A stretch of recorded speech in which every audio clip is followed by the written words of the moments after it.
Muito bem, meus amigos, amados, queridos e ediletos ouvintes. Eu vos saúdo com a paz do Senhor Jesus. Quem tem essa inteira satisfação de vos saudar com a preciosa paz de Cristo Jesus, sou eu mesmo, seu irmão em Cristo, cooperador Enio. Hoje eu estarei deixando um relato sobre personagem bíblico. Mas antes eu quero te pedir para inscrever neste canal e deixar aqui também o seu like, porque quando você deixa o like, o YouTube entende que o conteúdo é de extrema relevância e vai subir ele na plataforma de maneira que ele será compartilhado com outras pessoas. E não esquecendo de quando você se inscrever, apertar no sino das notificações e também apertar em todas, porque todas as vezes que eu estiver postando conteúdo, você vai estar sendo notificado. Então, sem muitas delongas, bora para o texto. Nós vamos estar falando sobre o profeta Jeremias. Jeremias, ele é um dos profetas mais importantes do Antigo Testamento, porque ele profetizou em Judá aproximadamente no período de 626 a 587 a.C., da época do rei Josias até a queda de Judá nas mãos dos babilônicos. A situação política durante a grande parte da vida de Jeremias foi muito turbulenta, estando uma grande batalha que se travou entre a Síria, a Babilônia e o Egito. E essas três nações estavam envolvidas em uma guerra sangrenta em busca de domínio no Oriente Médio. Em 631 a.C., o rei assírio Assurbanipal, ele morreu com a sua morte e o seu império começou a desmoronar, porque começou a surgir rebeliões, estratagemas que cercaram o seu reino e deu enfraquecimento. E nesse interim deu aos babilônios a oportunidade de se fortalecer a fim de tomar o poder da Mesopotâmia por volta de 616. Nabucodonosor, que era o pai de Nabucodonosor II, ele havia começado a cercar a Síria e formar uma aliança com outras potências. A ascensão, ele conquistou Nínive em 612 a.C. e em 609 uma batalha com o faraó e o Egito, aliado da Síria. O grande rei Josias de Judá, ele foi morto em Megido. O conflito com as potências da Mesopotâmia continuou há cerca de 598 a.C. E o rei Joaquim, ele se recusou a pagar tributo à Babilônia. E Nabucodonosor havia então devastado grande parte de Judá. E Joaquim estava morto.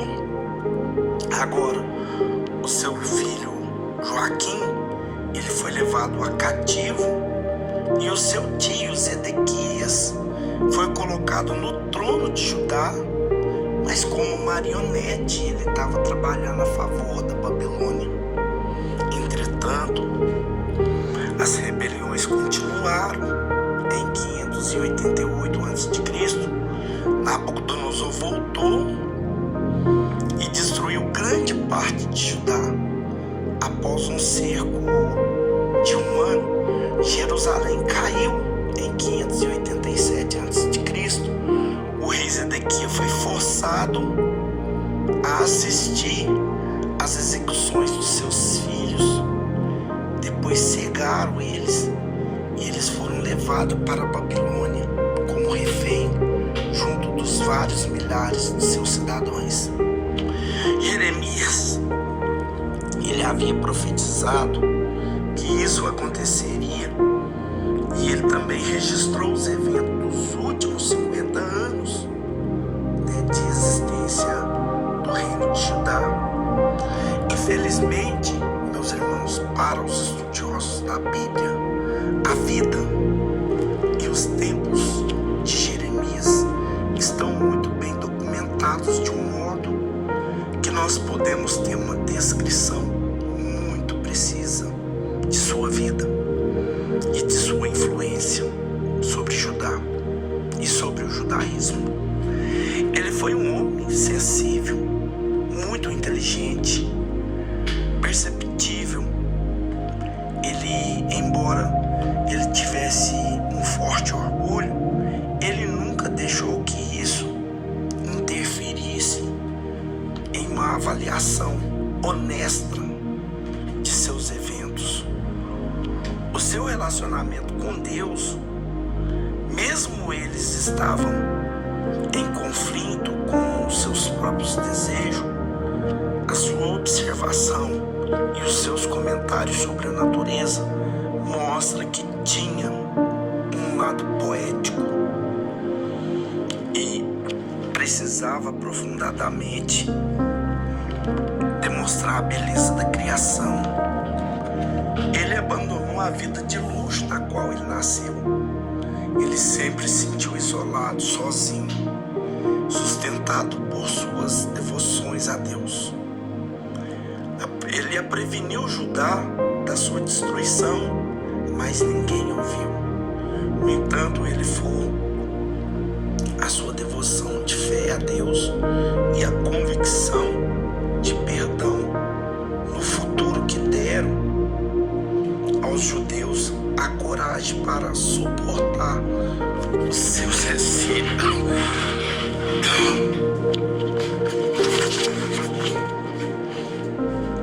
Aleluias. Glórias a Deus.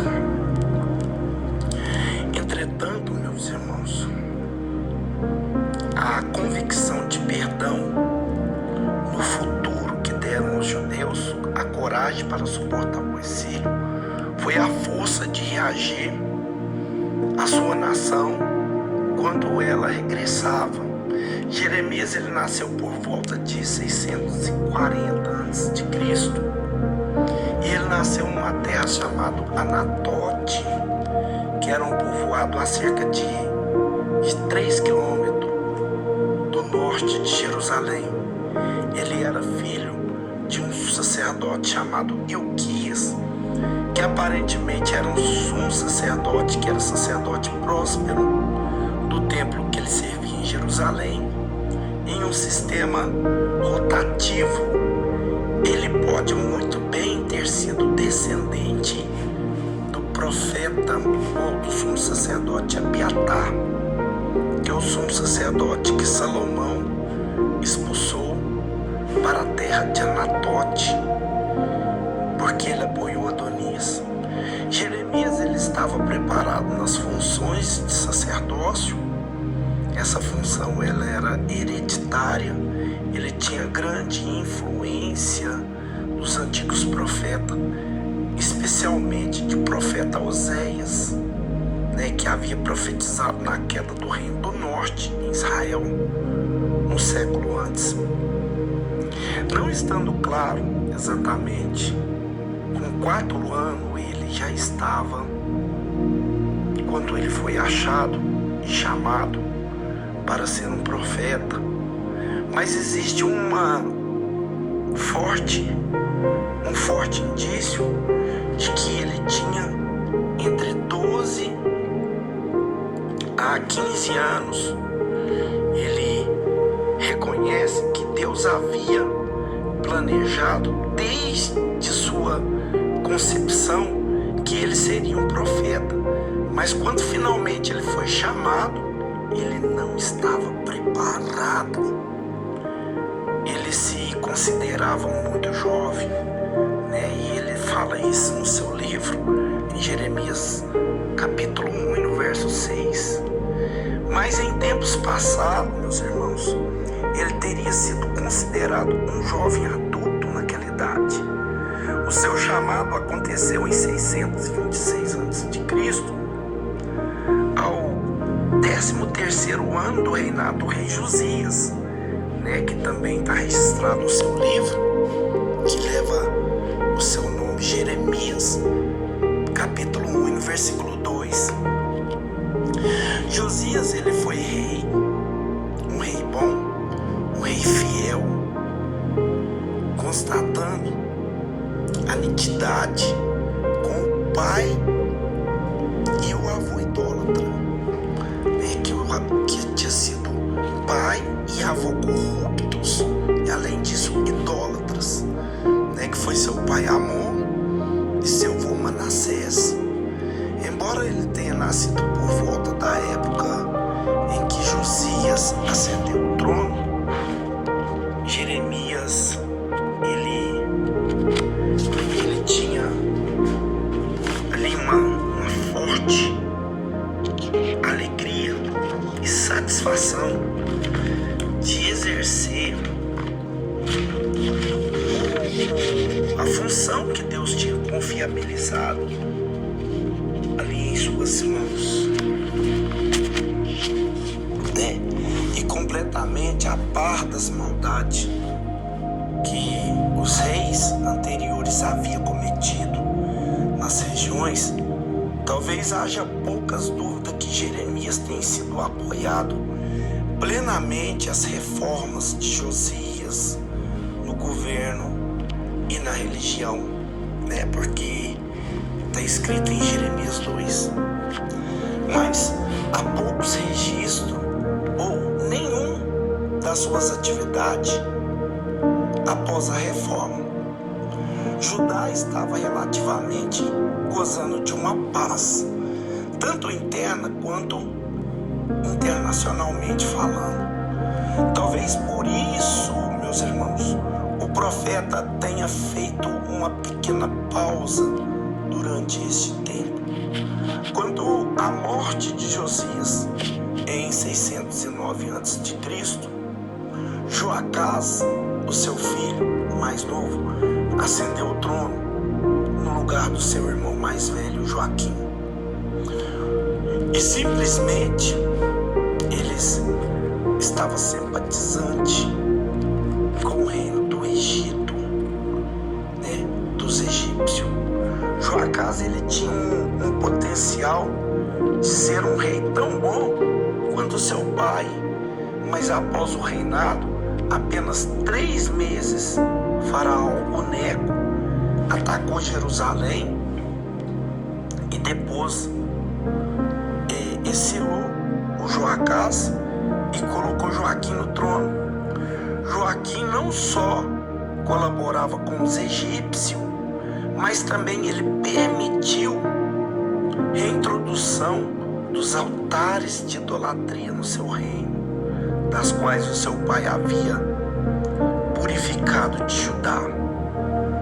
Jeremias, ele lamentou o exílio de Joacás e a ascensão de Joaquim ao trono. Ele condenou, dizendo que você não vê nem pensa noutra coisa além de lucro desonesto, além de derramar sangue inocente, opressão, extorsão. Jeremias ficou bravo. Jeremias 22, versículo 17.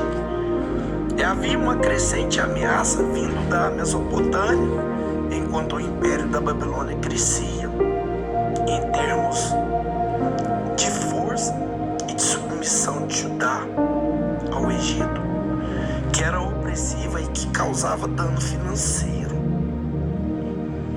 A destruição do reino surgia no horizonte de Joaquim. E Joaquim não era um homem que iria impedir o Jeremias de profetizar. Jeremias profetizou a condenação para Judá se o povo não convertesse as suas idolatrias e corrupção corrupção, mas as suas profecias foram ignoradas. O povo não recebeu. Um dos preços pagos pela reforma de Josias foi o que o foco da pureza da adoração no templo levou as pessoas a confiarem no templo e o seu sacerdote para serem salvos de seus inimigos, e não no próprio Deus. Jeremias, ele pregava que Deus se fazia presente para todos que lhe obedeciam, mas a obediência cega os rituais e as leis do templo era muito inútil, especialmente desde a época da corrupção que foi introduzido no templo sob o governo do rei, do novo rei. Os temas de Jeremias, que consistia em confiar em Deus e não no templo, irritou o sumo sacerdote, cuja riqueza e poder eram ameaçados por tal pensamentos que Jeremias colocava para fora.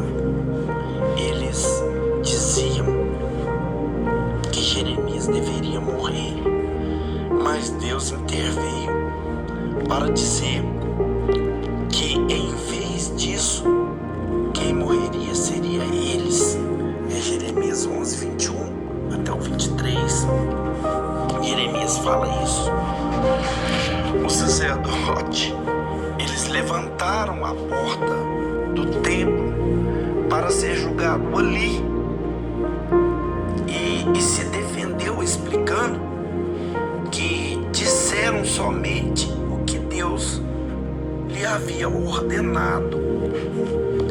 Os nobres e as pessoas gritavam em suas defesas e os sacerdotes foram obrigados a soltá-los. Jeremias, ele ficou sobre a proteção, sobre Aicã, que era o filho de Safã. Em Jeremias 26, 24 ele fala isso. Mas ainda assim, ele estava em grande perigo.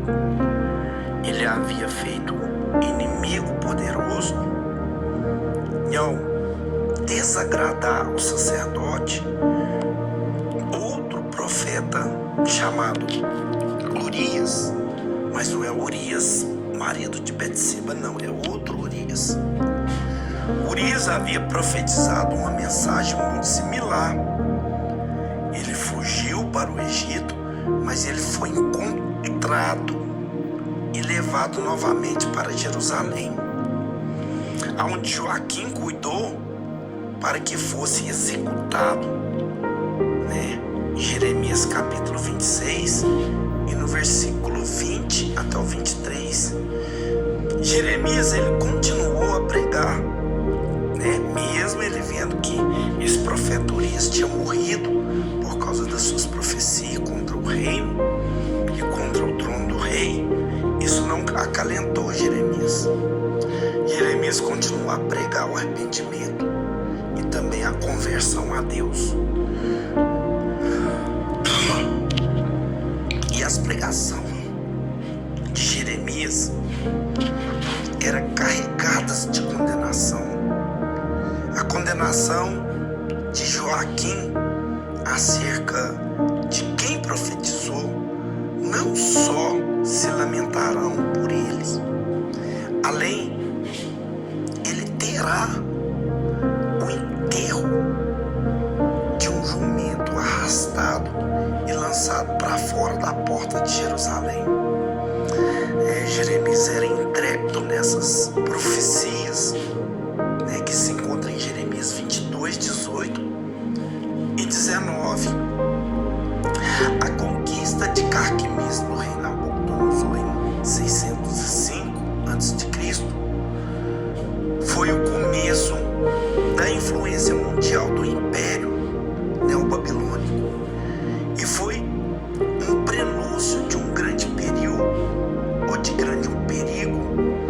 para para Judá, que marcou, meus irmãos, um novo capítulo da vida de Jeremias.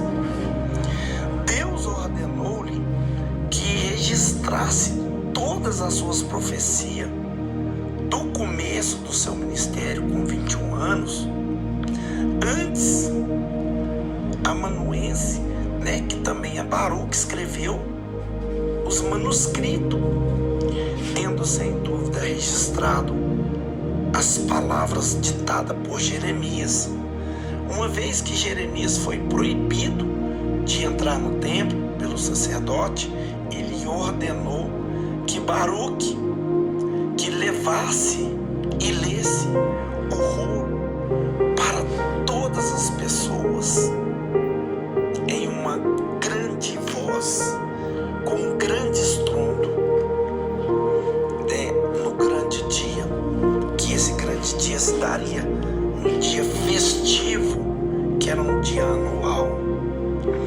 E a acusação contra o rei e os que apoiavam foi tão grave, que estava nessas leituras, que ao ouvir sobre ela, o rei, ele se enfureceu tanto, os nobres, e condenaram Jeremias e condenaram também Baruque, tentando a ordem do rei. Eles trouxeram o rolo para Joaquim, enquanto Geude lia cada passagem, o rei, em um gesto de total desprezo, ia cortando aquelas profecias e ia queimando no braseiro. Deus ordenou a Jeremias que reescrevesse outro rolo, e foi que fez, acrescentando muito mais outras palavras semelhantes àquela, e às vezes até mesmo mais ofensiva. Isso está registrado em Jeremias 36, no versículo 32. Entretanto, meus irmãos, o que foi acrescentado estava uma outra condenação de Joaquim, que era uma profecia acerca do castigo. Jeremias então violou a ordem que lhe proibia de entrar no templo, e ele não queria nem saber. Ele entrou no templo, e trouxe ali na corte dos fiéis, onde somente os homens judeus ritualmente puros era permitido entrar, e ele pronunciou outra condenação e injúria contra os pecados de Judá, e uma profecia acerca da destruição de Jerusalém. Então, naquele momento, o sumo sacerdote, ou seja, o sacerdote chamado Passur, pegou Jeremias e começou a espancar. Deixou Jeremias a noite toda preso em um tronco. Ele surrou bastante Jeremias nesse tronco e deixou Jeremias preso nesse tronco junto à porta do templo. E enquanto ele estava no tronco, Jeremias repetiu o que disseram anteriormente e pronunciou outra condenação, dessa vez contra Passur, porque a primeira vez era contra Joaquim, que era o rei. Agora ele estava profetizando contra Passur, que é o sacerdote que espancou ele no trono. Em vez de enfraquecer nas suas decisões, ele estava trazendo para eles essas experiências de rejeições, de humilhações, que serviam, meus irmãos, para levá-lo a ficar mais firme nas suas pregações da palavra de Deus, que era revelada através do próprio Deus. Então, durante 7 anos entre a queda e o cerco, que era da batalha de Carquemis, que se deu em 605 a.C. A queda de Jerusalém ela se deu em 598 a.C. Judá ficou abalada diante do poder que a Babilônia tinha avançado rapidamente.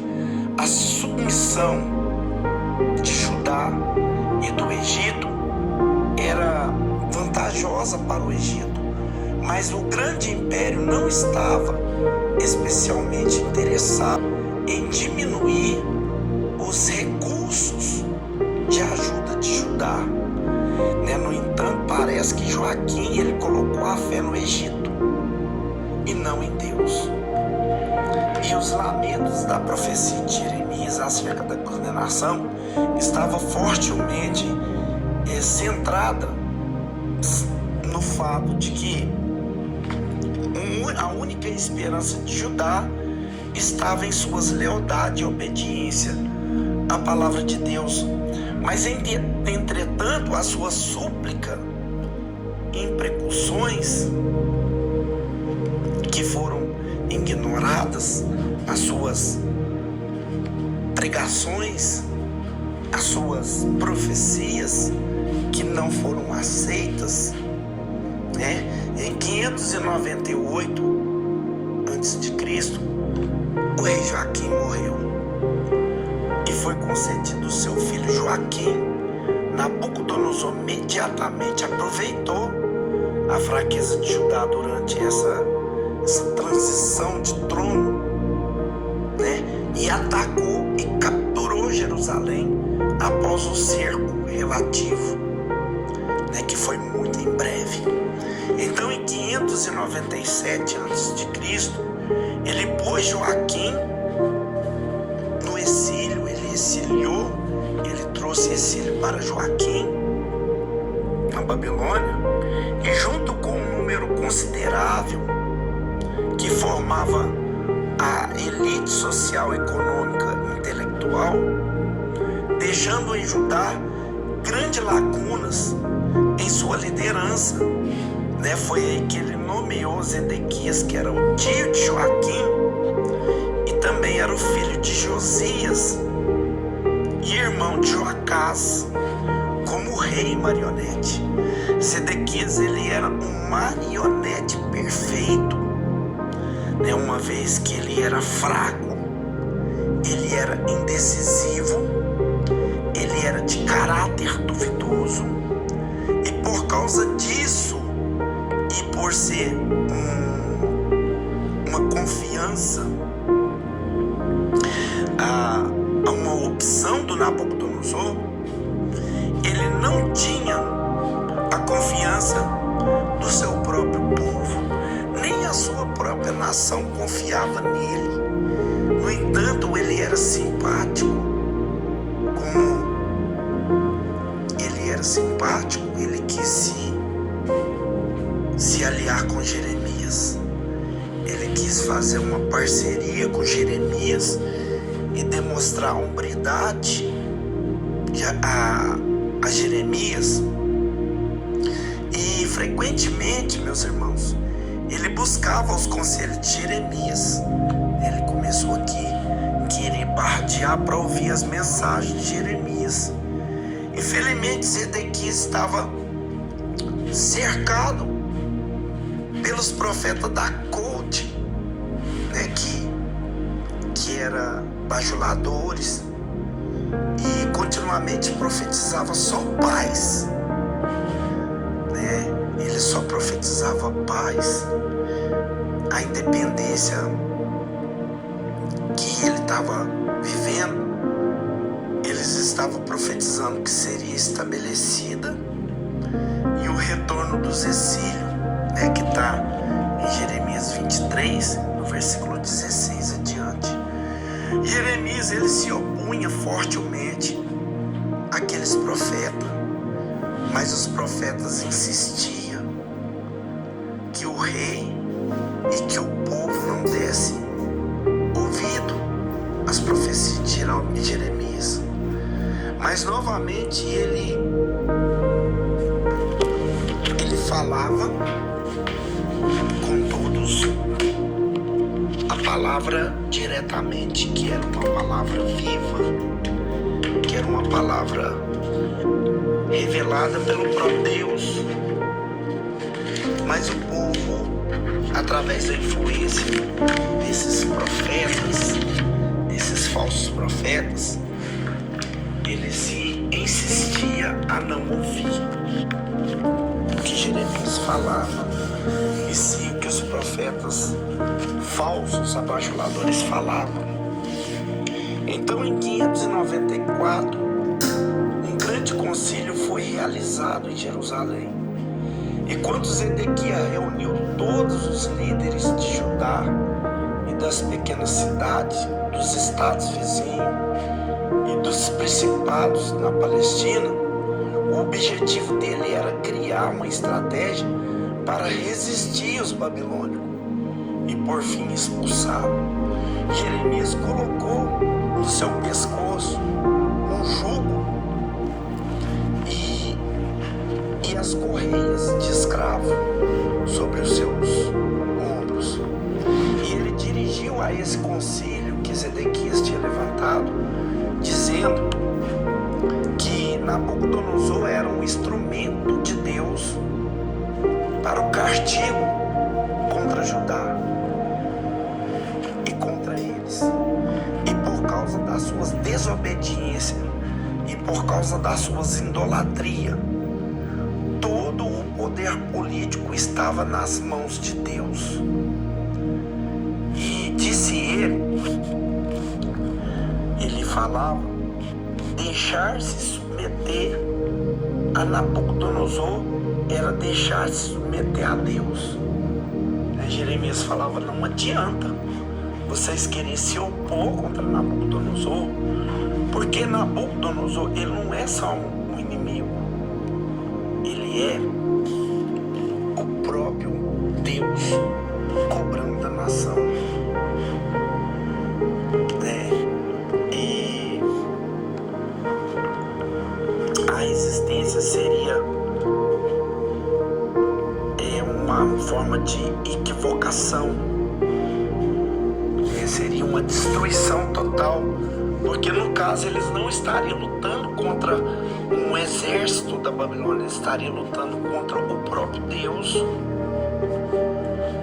E logo depois disso, eles se encontrou com o profeta Ananias, que o profeta Ananias passou a mão no martelo, foi lá e tirou o jugo do pescoço de Jeremias, dos ombros de Jeremias, e quebrou, dizendo que Deus, daquele modo que ele estava fazendo com Jeremias, ia destruir também a Babilônia e que ia libertar os deuses de lá. E Jeremias então ele fez com que o profeta lembrasse, havia falado segundo a sua própria, segundo o seu próprio desejo, e não segundo a ordem de Deus. Você fala com inspiração humana, seu profeta. Isso você está querendo abalar, não é uma inspiração divina. Jeremias ele voltou com umas barras dizendo que a bala de ferro dos babilônicos estaria os judeus como castigo por causa dos seus pecados. E depois ele escreveu uma carta aos lados, que lá dentro de Mônaco exílio, dizendo que fingisse seus lombos um longo exílio, né? E ele disse que o bem-estar deles dependia do bem-estar da Babilônia, que eles deveriam tanto se ceder à Babilônia e tornar próximo dentro de Babilônia. Ele falou isso em Jeremias 29. Então somente desta forma, disse ele, os exilados, os exílios dele chegariam ao fim, se eles submetessem, se eles aceitassem o juízo. Porque, meus irmãos, eu entendo assim, se eu dei o máximo, né, e a polícia me pegou, eu não tive que ficar caçando testemunhas para tentar me absolver daquilo que eu pratiquei. Eu errei na verdade, Então, se eu arrependi pelo meu mau comportamento, eu falar, não, eu me pagar essa cadeia, eu tenho que ser punido, porque roubar é um de impureza, né? E é contra as leis divinas. É isso que Jeremias falar com eles. Vocês estão errados. Então aceita o juiz, porque se vocês estão, vai doer menos. Zedequias, ele tentou obedecer as demonstrações de Jeremias, mas ele não conseguiu vencer o povo e cidadão que estava nas cidades vizinhas. Esse povo abandonou o plano da ardência. O povo falou, não, isso aí não dá para nós. Nós não vamos resistir. Nós não vamos já a nossa guarda. Ou seja, essa ideia sua aí para nós, ela é desperta, ela é descartável. Nós não aceitamos esse plano. Nós não vamos opinar suas ideias.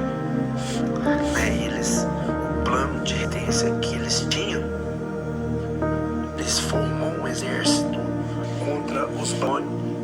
Resistiu ao longo do cerco, foi feito pelo Nabucodonosor. Eles resistiu, destruído somente por causa das tréguas, que muito rápido, na qual os egípcios eles prestavam auxílio para ajudar. E durante aquela trégua, cerco que aconteceu, Jeremias com sair da cidade e foi de encontro a Benjamim, que parece que ele foi visitar a sua família Anatote. Ele foi detido na porta de Benjamim e ele foi acusado de deserção. Ele foi espancado novamente e ali mesmo ele foi preso. Nos relata Jeremias 37, no versículo 11 e 15. Então Jeremias apelou ao rei que queria ajudá-lo. Ele estava com medo. O rei, pelo menos, mudou a sentença da prisão de Jeremias e colocou em prisão domiciliar. Ele deu o semiaberto para Jeremias e colocou Jeremias no palácio. E no entanto, os inimigos de Jeremias condenaram Jeremias à morte e jogaram Jeremias em uma cena para ele morrer. O Jeremias ele foi resgatado por um chamado Ebed-Melech, que essa história registra em Jeremias 38, versículo 8 até o 13. E novamente ele até o rei, Jeremias, mais uma vez, ele aconselhou o rei a render, mas de que ele teve medo de fazer isso, porque ele temia a reação dos que ainda defendia a resistência. E ao longo disso, a Babilônia capturou Jerusalém. Nabucodonosor ele tinha dado a ordem para que nenhum mal fosse feito a Jeremias. Foi solto, Jeremias foi solto. Ele deu permissão para ir para Mispa. E Nabucodonosor entrou em Jerusalém e tirou do templo todas as vasilhas sagradas. E depois destruiu a cidade, destruiu o templo. Ele fez que assistir a execução de seus filhos. E depois ele secou e enviou para uma prima Babilônia, onde ele morreu. Então Nabucodonosor levou milhares de judeus para o exílio de Babilônia e não deixou nada para trás. Uma ruína, uma multidão de pobres que não tinha força nem capacidade para reerguer a cidade em 587 a.C. E todos os filhos e práticas de Judá deixou de existir. Só voltaria a se reerguer de 80 anos. Ou seja, 80 porque 70 foi o tempo da profecia de Jeremias. E ele durou mais 10 anos lá dentro, olhando aqueles escombros. E quando o exílio chegou ao fim, os remanescentes fiéis voltaram para construir. Mais tarde ele seria conhecido como Judeia, a nação que antes grande sobrevivente. Ele sobreviveu graças à esperança, à fé, que um pequeno bando de exílio tinha na Babilônia e também em Mispa. Jeremias ele permaneceu com Gedalias, que era governador da província da Babilônia, e um bando de rebeldes se levantou e matou Gedalias. E o Deus que apoiava, eles provocou o conselho de Jeremias para saber como deveria proceder diante disso. Eles haviam feito um plano para fugir do Egito, lá erguer um exército contra Nabucodonosor. E nós, Jeremias diz que a vontade de Deus era que ele se metesse a Babilônia, dizendo que continuasse ali, que Deus daria o fim e que vitória, mas ela fosse consecutiva para eles. Ele foi para o Egito, né? Deus iria abandonar aquele povo caso eles não submetessem a Babilônia. Deus abandonar, não nem seria lembrado. Então aquele povo, ouvindo as palavras de Jeremias, eles ficaram furiosos com o conselho de Jeremias, com o conselho de Baruque, que era o secretário de Jeremias, e colocou contra eles. Levantaram contra Jeremias e contra Baruque. A força que eles fossem ao Egito. E lamentavelmente a profecia de Jeremias, ela se cumpre e promete Jeremias no Egito, mas não há registro algum do que aconteceu neles depois que eles deixaram Judá. Jeremias e Baruque, que o seu secretário, eles foram capturados, né? E depois eles desaparecem da história, né? Aí nós não conseguimos arrumar algum relato para continuar nessa capturação aqui. Os relatos sobre isso param, né? Chega a dizer que Jesus foi morto a pedrada pelo rei do Egito chamado Neco, né? Que eram dois, mas isso não é concreto. Então essa foi a personalidade de Jeremias que eu expus para vocês. Deus adora e fiquem todos com Deus.